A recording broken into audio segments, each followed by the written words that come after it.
హరి ఓం. ప్రియాత్మ స్వరూపులారా, పంచతంత్రం విష్ణు శర్మ రచించినది. పరవస్తు చిన్నయ్య సూరి గారు తెలుగులోకి అనువదించిన మిత్రలాభం. కొంత గ్రాంధిక భాషే ఉంటుందండి. మిత్రలాభం అనే మొదటి తంత్రాన్ని నేను మీతో చిన్న చిన్న వీడియోలు కాదులండి, మీడియం సైజు లాంగ్ వీడియోలుగా మీతో పంచుకుంటున్నాను.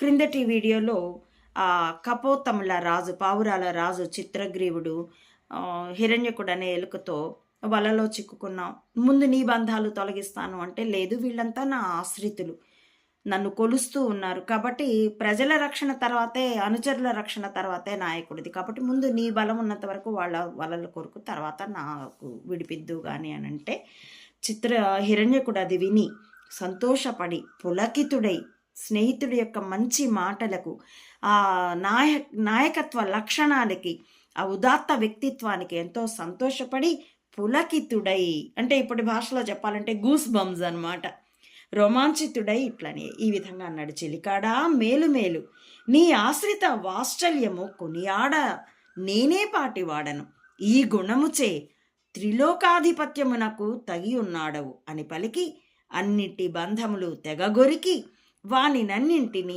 సాదరముగా సంపూజించి ఇంకేమన్నాడో చూద్దాం.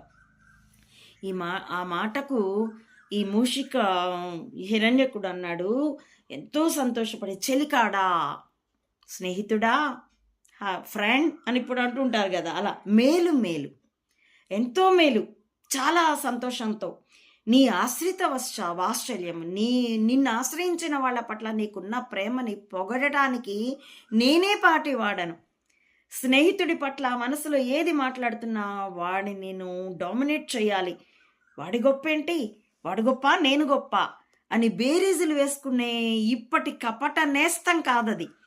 ఎంతో సంతోషంగా నిన్ను పొగడ్డానికి నేనెంత వాడను, తనను తాను తక్కువ చేసుకోవడంలో స్నేహితుడి దృష్టిలో ఎక్కువ అవ్వడం అన్నది మానసిక విశ్లేషణ, మానసిక తంత్రం కాదు, అది మానసికమైనటువంటి ఒక చక్కని సుహృద్భావన.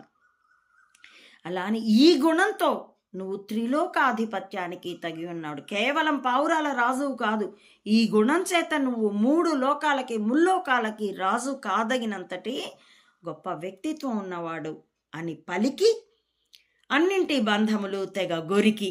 చూడండి, పలికి కొరికి, ఎంత చక్కని ప్రాస, భాషా సౌందర్యాన్ని ఆస్వాదించడమే కాదండి, భాష మీద పట్టు కూడా వస్తుంది మనకి.